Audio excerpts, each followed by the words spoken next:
রক্তিম বাবু,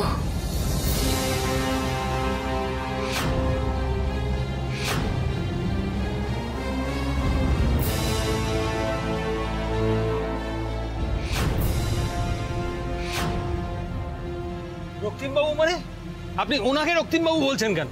আর উনি যদি রক্তিম দেব বর্মন হন তাহলে ইনি কে? চলো চুপ করে আছেন কেন? উত্তর দিন। একই রকম হুবহু, একই রকম চেহারা দুজনের। তাহলে ও স্যার, স্যার আমরা আপনাকে পরে সব বুঝাই বলবো, কেমন? এটা অনেক বড় গল্প আছে।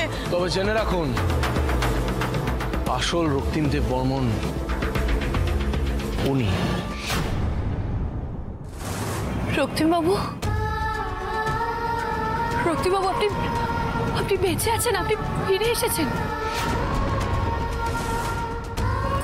আমি বুঝতে পারছি না, আপনি আপনার নিজের মেয়েকে কিডন্যাপ করার চেষ্টা করছেন। আপনি কেন এরকম পাগলামি করছেন? আমি যেটা করেছি সেটাকে আপনি 1 মিনিটে পাগলামির নাম দিয়ে দিয়েছেন। আর আমার অবর্তমানে যেটা আপনি করেছেন সেটাকে আমি কি নাম দেবো ডালি? ঠকবাজি, মিথ্যাচারিতা, নির্লজ্জতা, কোনটা? একটা নাম বোধহয় এনাফ নয়, সবকটা নাম আপনার জন্য প্রযোজ্য। আপনি আমাকে ঠকিয়েছেন, আমার রৌদ্রীকে ঠকিয়েছেন। আপনি ভুলে যাচ্ছেন ডালি, এই রৌদ্রী আমার সন্তান, আমার মেয়ে। ও শিরায় শিরায় আমার রক্ত বইছে। আর এত সহজে আপনি আমার নাম, চিহ্ন সবকিছু ওর জীবন থেকে মুছে ফেলতে চাইলেন? এত বড় দুঃসাহস আপনার!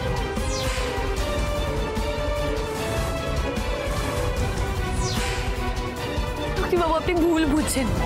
আমি না না ডালি, আমি আপনাকে একেবারে ঠিক বুঝছি।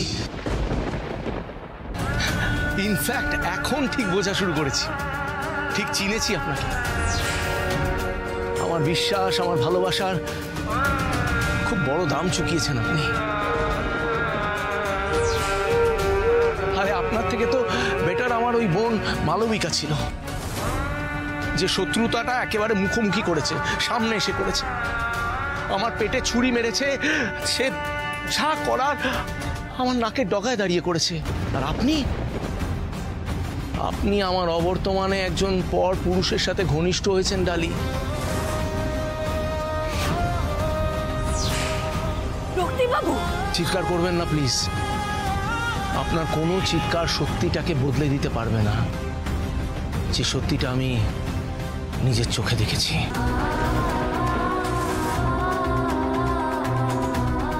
এত কিছু দেখার পর আর 2 পয়সার বিশ্বাসও আপনার প্রতি আমার নেই। তাই আমি আমার সন্তানকে আপনার হাতে ছাড়বো না, কিছুতেই ছাড়বো না। আজ এই মুহূর্ত থেকে আমার সন্তানের উপর আপনার কোনো অধিকার নেই, কোনো অধিকার নেই ডালি।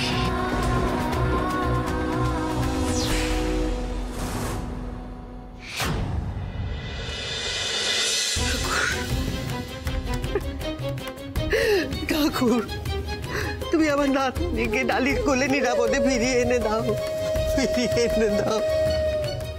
অনেক বাধা বিপত্তি আমাদের জীবনে দিয়েছ, অনেক পরীক্ষা নিয়েছো তুমি আমার ডালির। আর না, এবার তোকে একটু শান্তি দাও। ওরা ফোন ধরলো না? না, অনেকবার চেষ্টা করছি, কেউই ফোন ধরছে না। ভগবান জানে ওদের কি হয়েছে। আচ্ছা, আমাদের কি ওখানে একবার যাওয়া উচিত? আরে বাবা, কি মুশকিল, কোথায় যাব? ফোনেই তো পাচ্ছি না, কোথায় আছে সেটাই তো জানি না। একটা খবর পেলে তবে তো যাব।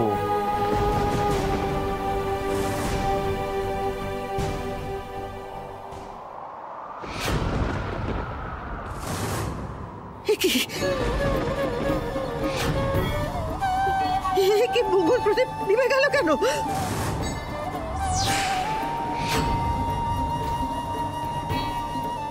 কোন অমঙ্গলের ইঙ্গিত?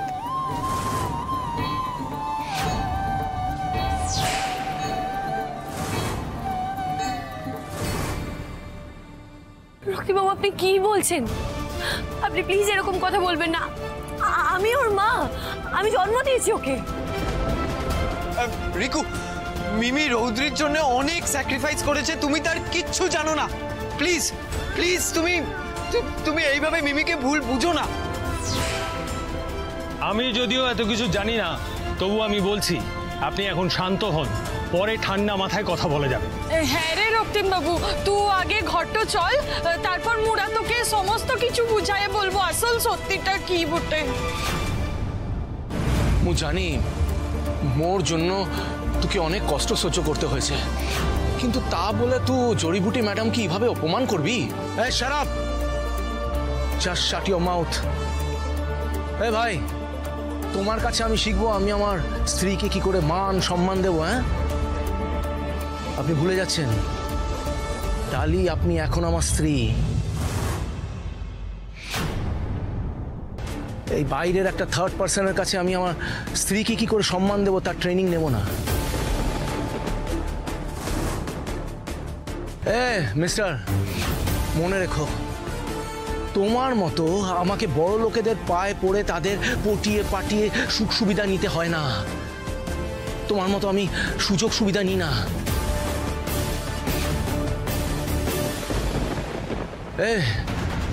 আমি তোমার মতো ফ্রড নই যে কোথা থেকে উড়ে এসে জুড়ে বসে একটা অন্যের সন্তান, অন্যের স্ত্রী, অন্যের সংসারে ঢুকে ফষ্টি নষ্টি করবে।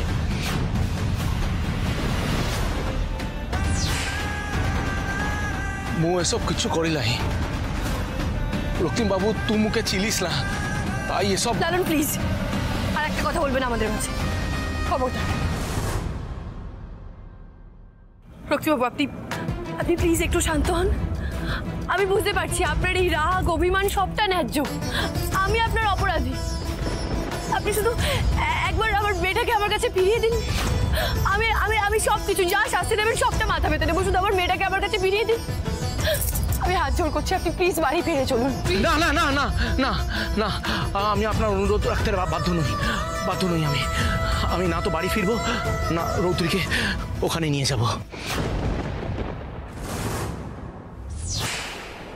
আপনি যদি আমার ভালো চান তাহলে আমাকে আমার মতো করে ছেড়ে দিন। আপনি আপনার ওই লালনের সাথে ভালো থাকুন, সুখে থাকুন আপনি। না রক্তিবাবু, না, আমি ওকে ছাড়ুন, ছাড়ুন বলছি আমি।